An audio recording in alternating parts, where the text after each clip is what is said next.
Okay, so today we're going to go over the 15 2023 releases I have read this year and if I recommend them and who I recommend them to. I do a lot of recent release roundup videos of books, and I think I have it through May this year so far. So if you want to see a whole bunch of 2023 releases that I may or may not have read, but I have plenty of reviews for, I'll leave that playlist down below. But these are my personal thoughts on these 15 new releases that I have read, and I'm basing this off publication dates that have been put into Storygraph, which I do think is usually better about original publication date than Goodreads, but it won't show me translated dates. Like, if there's a translated work, it shows me the original date of the book and not the translation, which I actually do like, and I don't think I've read currently any books that were released this year for the first time in English, so I don't think I have to worry about that.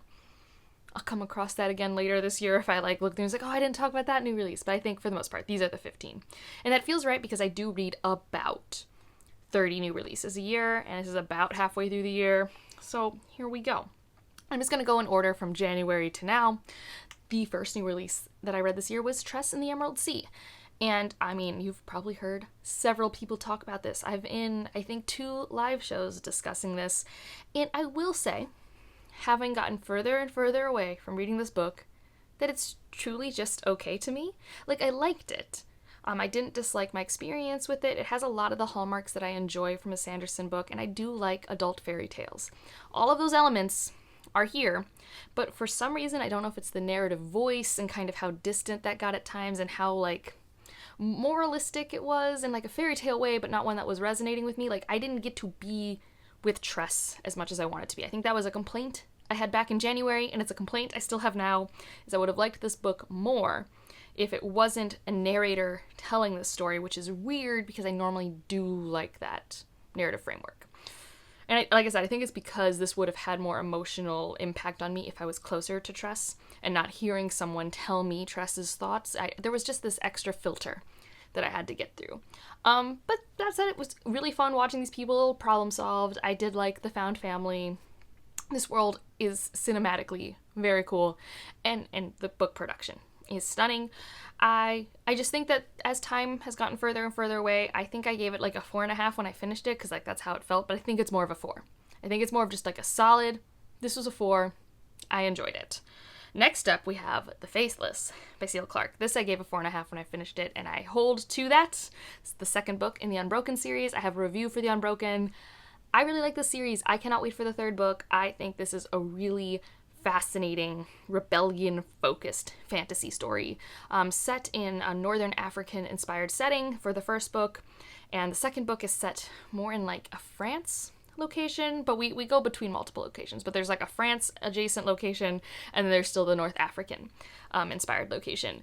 And I like it because I think it handles the mess incredibly well, and I really like C.L. Clarke's writing. I do think I noticed with reviews, the people who do or do not like these books, it kind of does come down to this writing feels jarring, or this writing doesn't work, or the writing flows really well. And I think it's just one of those things where it's a distinct enough style that it will either rub you the right way or the wrong way. And for me, I think my brain just does the hop skips the same way that C.L. Clarke's brain does. So it works out for me. I love the tension, both interpersonally, but also the plot just gets going in the first book. This is a quieter book. The Faithless is more politically driven. So if you want more of the political moments, more of the, the conversations that have double meanings, those sort of things, you're going to have that in this book.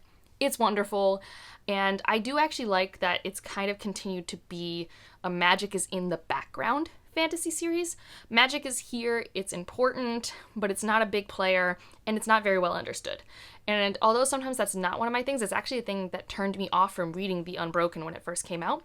It's something I've been appreciating because we are really focusing on the humans of the situation, and how people with the best of intentions in the positions of power that they are in try to do right, and what are the obstacles in the way, and then what are the obstacles even when you remove a lot of them. I don't know, it's hitting my brain very well still, even after all these months of having finished reading it. Oh, this other one's also 4.5 stars. This is Lone Woman by Victor Laval. Loved this. I struggle to not buy a copy every time I go to the bookstore. Even though, I don't know if I'll reread it. I don't really have space for it, but I really like this book. Part of that is I did have a buddy read with Mara and Bethany and Jocelyn, and it was super fun. So it is fun to buddy read. And I just really like that there's a familiar quality to a Victor Laval work. If you're reading one of his horrors, you're like, yes, I understand the beats. But what you don't understand is when the beats will happen, and that's where the surprises are. And it is kind of one of these like blends of like traditional horror, dark fairy tale, and like a Guillermo del Toro type of movie situation for all the works I've read by him. And that's like honestly where I love to live. And I love like historical fiction in the plains of the United States. I don't know, it's probably because when I was a kid I read Little House on the Prairie, so like doing homesteader focused stuff, and I think it was Minnesota. Yes, I love that claustrophobic, small town, open space energy. Always here for that. So the fact that it's set in that place, and then we have the what's in the box energy, and then what it does with, like, if you look at the title, it's Lone Women, not Lone Woman. And it's like, and it's, I really like it. If you want a historical horror that has representation that is not normally existing in historical fiction, gotta try it out. It's a good time. I don't think it works for everyone perfectly because it doesn't have traditional pacing. So I think for some people it's either too short or maybe it feels too long in some spots for the pacing. But for me, it really hit the right spot, and it typically does for this author and me. Okay, up next, Chain of Thorns, The Last Hours 3. I think I need to lower this to a 3.5 star maybe. I gave it 4 when I finished it. And I'm struggling because, like, truly the first, I don't know, how many pages is this book supposed to be? 752 pages. I think the first 500 pages, I was really vibing because it was more focused on the interpersonal relationships, and these are my favorite interpersonal relationships in the Shadowhunter world. If you want to know why I read Shadowhunter this year, I'll just point you to that Goodreads video that I did at the start of the year. But anyways, I read all those books, and then I think in that project I read part of The Last Hours, and I really liked it. I love Cordelia, and I love Matt, and I just love all the characters and all the pairings. I would eat this TV show up, truly. And I think my issue was that after the first 500 or so pages, all of our interpersonal relationships are in a resting point, and suddenly the plot takes over. And the plot's really not good enough to be 200 pages of falling action, I don't know.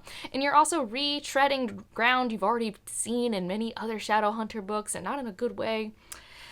So that's where I struggle. So it's a 3.5 or a 4-star read.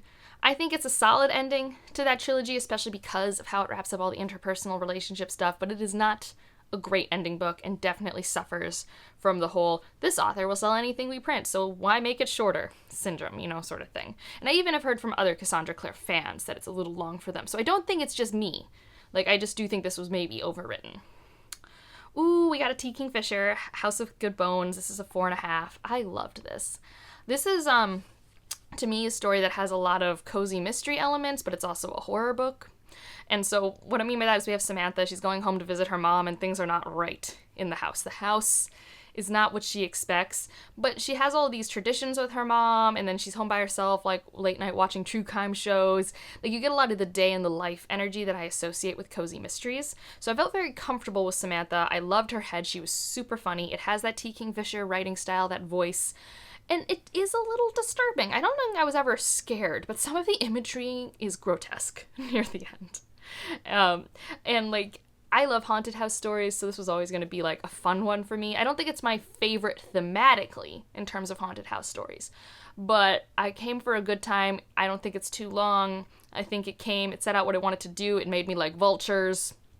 So I had a great time with that one. I do recommend, and unless you are like a hyper visual reader and you truly cannot handle certain visuals, I do think I would actually recommend this as like a starter haunted house book for some people. Like, if you're worried about being too scared and you just want to like try one out that like does like play in familiar territory for a typical haunted house book, but like there's a lot of levity, there is a lot of humor to help, make you laugh off the fear or the creep a little bit, but it does get graphically, at the end there's some imagery, like there's some imagery. Oh, up next, this might be my least favorite new release of the year. And that's Sanderson's Secret Project number 2, The Frugal Wizard's Handbook for Surviving Medieval England. First of all, I just don't like the title. I don't like it. I don't like titles that are more than 2 or 3 words, and this one is just like, you're not Hitchhiker's Guide to the Galaxy. You're just not. You're just not, and I see what you're playing homage to, and you're just not doing it, and I don't like this book. Like, I think I gave it 3 stars because it's just fine. And I don't think it actually deserves like a 2.5 for me because it wasn't that hard for me to read. I actually did listen to the audiobook, which is Michael Kramer. It's first person book. And I think that's really the thing, is I just need to avoid first-person books by Brandon Sanderson because I don't like them. I never like them. And part of that is there's an internal quirk to the character. And it just, I get exhausted by it. I'm like, are we doing this again? Oh, and again. And again. And then there's a slight, tiny, minuscule payoff for this thing. And I'm like, I don't know. And I do think it's not unrealistic. That's how brains can be. But I'm reading a book. We can edit. You know, it doesn't have to be this way. And overall, the plot, I just really wasn't. It's so plot-driven. It's just so heavily plot-driven that there was no way I was ever going to be 100% in. It's just not my cup of tea. None of the ideas were completely unique enough to distract me from how plot-driven it was. But it was fine. It wasn't egregious. It was just fine. I don't even remember the main character's name. Was it David? No, David's like from Reckoners. I have no clue. Was it Jason? I don't know. If you like Amnesia, if you like plot-driven stories, here you go.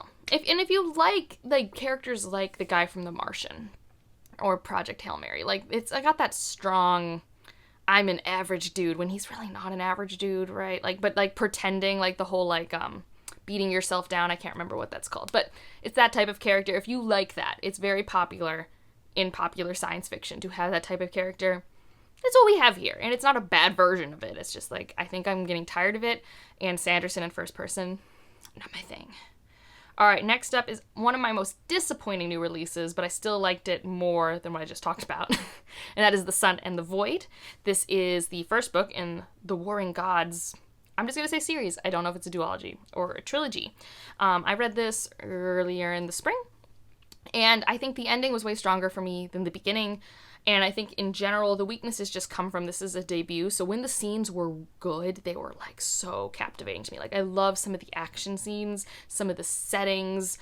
Oof, I really enjoy it. And I love the world building. This is inspired by South American history and culture and architecture, and that shines through so well. Even the magic is inspired by minerals. And if you know about South America and its history with minerals and how it's been used for its gold and its silver and its copper, great. I love all of the world building. I love all the species. I love allusions to revolutions that mirror revolutions we've had here. This is what I have always wanted in the adult fantasy, epic fantasy space. I just had issues with character connections and character interactions and understanding character motivations sometimes. Sometimes it was very clear cut to me, but it felt told.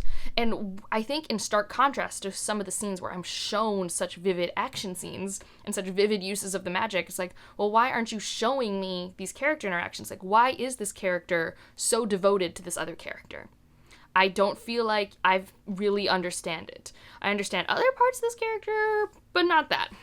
And by the end, I think as we get the ball rolling, things kind of fall into place more, and I'm really excited for the second book, especially with some of the plot stuff we have set up, and especially because there was a pairing I didn't like, and I think it's for sure gone. Thank goodness. I was just didn't understand it. I was never in. So I have a lot of emotions and feelings, and I wish it was a solid 4-star or higher, but it was truly more of a 3.5-star experience for me. But I have high hopes for the sequel, and truly, if you love classic fantasy but are just looking for, different world building, a new setting, I really would point you towards this. I think it really scratches a lot of fun itches. I was being reminded of some, classic epic fantasy and Wheel of Time type stuff. It's really fun, but just, a different world and things like that. Next up, this is me. Is it my favorite anthology of the year?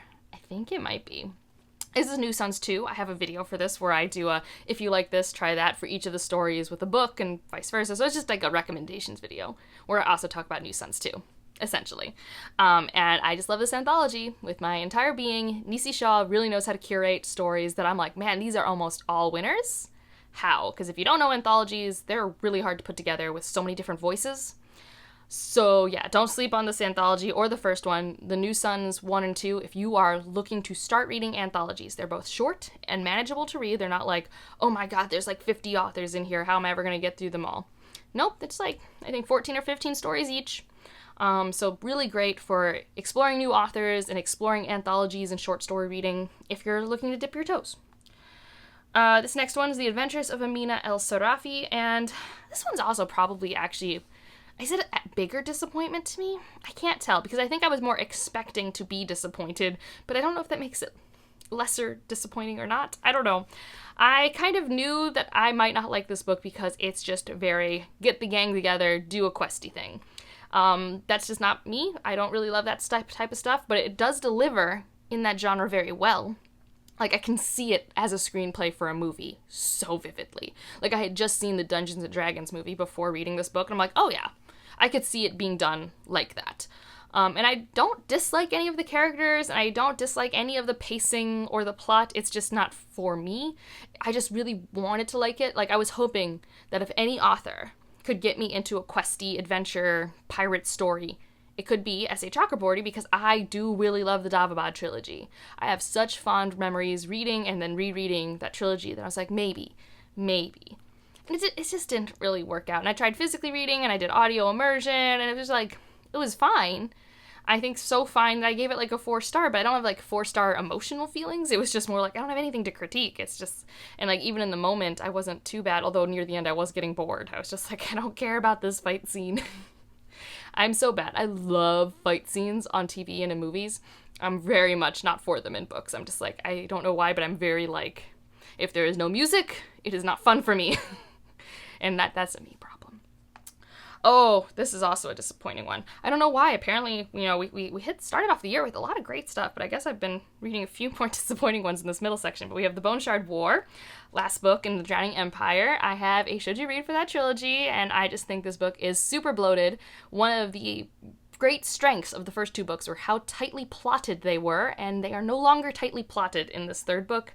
I have no issue with the actual events that happened, but it was too long. There was an antagonist that was included that we shouldn't have had. We should have focused on the original antagonist that we had. It would have been thematically more interesting. It would have been more emotionally rewarding. It would have been more complex. It would have been messier. I didn't like the direction of this 3rd book at all. The Mimicking of Known Successes. I did like this book. This was a strong 4-star. This is probably my favorite version of the detective with friend investigating a murder mystery thing, mainly because I love these 2 characters' interactions. This is a novella series that I could see myself reading entries in because it's the perfect amount of time for me to be in a mystery. And I really love this second chance romance friendship between these 2 people that used to be in each other's life at school, left each other's life, and we have like, it's the Sherlock Holmes-Watson dynamic. I really enjoyed it. And the world building is Malka Older all the way through, which is to say very well thought out and not something you had thought of before, but I'm like, oh, well, I would like to think about it now. And then we have Fourth Wing. This did not disappoint me. It was exactly what I expected it to be and wanted it to be. I don't think anyone needs... I think you know if you'll like Fourth Wing, and I think you'll know if you won't like Fourth Wing. I would say that it is more fantasy than I think some people give it credit for, but I wouldn't read it if you need the fantasy to be like the shining star, like if you need it to be super grounded. For me, the holes were not so glaring that they affected me. Therefore, it was fine. I didn't mind the conceits that were being set up to allow plot events to happen because I think I enjoyed the character interactions in the scenes that were set up, whether those scenes made sense or not, enough that I didn't care. I'm like, I don't care because I'm here with these characters now, and there weren't like anything that distracted me. Okay?